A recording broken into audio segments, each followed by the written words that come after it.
Hi, my name's Holly Fenton, Director of FH Insights. In the following video, you're going to see some training clips explaining the DISC Personality Insights tool. We use DISC as a basis for 90% of our training courses. Why? Because DISC is a great tool to help increase your understanding of yourself and of people around you. This understanding will help with personal development, will help improve relationships, and will help your management and team building skills.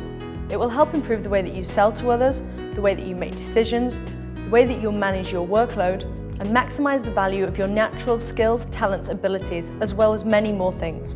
I hope you enjoy learning more about DISC. Be sure to listen out for your personality traits. DISC categorizes people in two main ways. The first way is based on somebody's internal motor and whether you're more outgoing or more reserved. The outgoing people, they're faster paced. They tend to move with a little bit more energy and a little bit more enthusiasm. Outgoing people tend to be a little bit more optimistic about things, generally have a bit more of a positive outlook. On the other end of the spectrum then, we have people who are more reserved. They tend to speak a little bit quieter, speak a little bit softer. They tend to be a little bit slower in the way that they approach things. So the outgoing person wants to do everything now, now, now. The reserved person wants to take their time a little bit more. The second way in which we categorize people through DISC is based on their internal compass and whether people have a preference towards tasks or towards people. If you say we're to go to your manager at the end of a project, you've just completed a project. So you go to your very task-orientated manager and they say, "Hi, have you done the project? Is it completed?" They're pretty much interested in a yes or no answer from you. They're not interested in your excuses or your personal commentary or how you felt about that. They simply want to know if it's been done.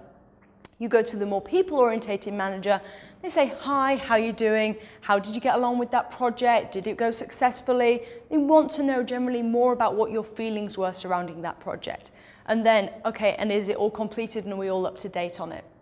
We put these two together and we get the DISC model of human behavior. So we have people who are D for dominant, they are outgoing, task-orientated.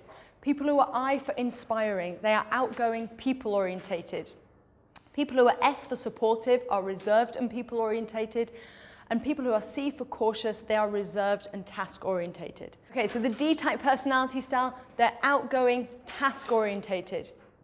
The color for the D is green because this person is on the go. So we think green, traffic lights, the D person always wants to be on the go. The D-type personality will enjoy making quick decisions and having the confidence in those decisions to carry them through.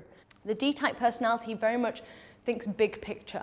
They want to know what's the end result going to be, what's the purpose, what's the point to this. A big characteristic of the D-type personality is that they'll get frustrated if people are thinking too long about something. Moving on then to the I-type personality. So remember, the I-type personality, they're outgoing, people-orientated.